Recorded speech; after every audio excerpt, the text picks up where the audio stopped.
बिहार में पुल गिरने की घटनाओं ने हाल ही के दिनों में लोगों का ध्यान काफी आकर्षित किया है। लगातार हो रही बारिश के कारण बिहार में कई पुल गिर गए हैं, जिससे लोगों को भारी कठिनाइयों का सामना करना पड़ा। लेकिन इन सभी के बीच एक ऐसी घटना आई है जिसने सभी को चौंका दिया है। नमस्कार, मैं निशा शर्मा और आप सभी का स्वागत करती हूँ गोल्डन हिंद पर। दरअसल अररिया जिले के रानीगंज प्रखंड के परमानंदपुर गांव में एक सूख चुकी नदी पर पुल और करीब 3 किलोमीटर की सड़क के लिए पुल का निर्माण किया गया है। लेकिन चौंकाने वाली बात यह है कि ये पुल नदी के ऊपर नहीं बल्कि बीचों बीच खेत में बना दिया गया है। इस निर्माण को लेकर ग्रामीणों में भी काफी रोष है। उनका कहना है कि इस पुल के निर्माण में भारी भ्रष्टाचार हुआ है। ये पुल निजी जमीन पर बना दिया गया है, जो कि किसी भी काम का नहीं है।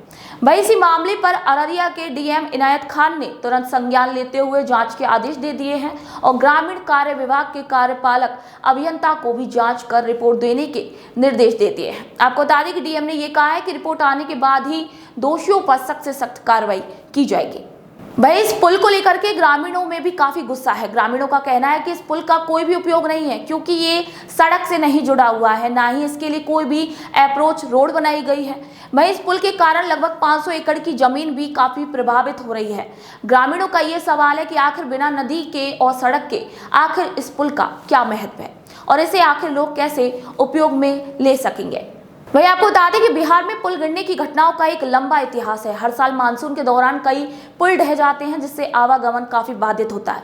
कई लोगों की जान भी चली जाती है। हाल ही के वर्षों की अगर बात करें तो कुछ प्रमुख घटनाएं घटित हुई। चलिए बिहार की में पुल गिरने की इन्हीं घटनाओं पर एक नजर डालते हैं। 18 जून 2024 को अररिया के सिकटी प्रखंड में बकरा नदी पर बना पुल भरभरा कर गिर गया। इस पुल का निर्माण सिकटी और कुर्साकांटा प्रखंड को जोड़ने के लिए किया गया था, लेकिन पहले बाढ़ के कारण नदी का किनारा दूर रह गया था, जिसे जोड़ने के लिए लगभग 12 करोड़ रुपए खर्च करके फिर से इस पुल को बनाया गया, लेकिन ये फिर से गिर गया। वहीं 22 मार्च 2024 को मधुबनी के भेजा और सुपौल के वकोर के बीच कोसी नदी पर बन रहा पुल भी गिर गया, जिसमें एक मजदूर की मौत हो गई थी और 9 लोग इसमें घायल हो गए थे।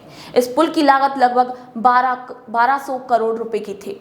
वहीं भागलपुर में गंगा नदी पर 1710 करोड़ रुपए की लागत से बन रहा 4 लेन पुल भी निर्माणाधीन अवस्था में ही गिर गया, जिससे उत्तर और पूर्वी बिहार का संपर्क टूट गया। वहीं सारण में एक पुराना पुल जो कि अंग्रेजों के जमाने का था, उसका पुनरुद्धार करने की राह तकते तकते वह पुल भी ढह गया।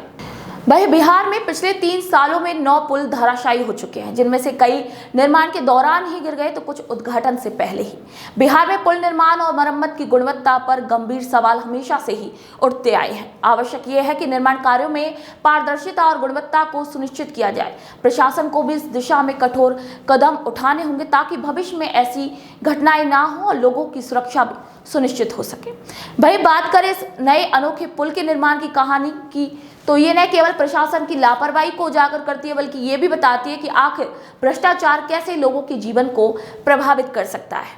अब देखना यह है कि इस मामले पर प्रशासन कितनी जल्दी और प्रभावी तरीके से कार्रवाई करता है।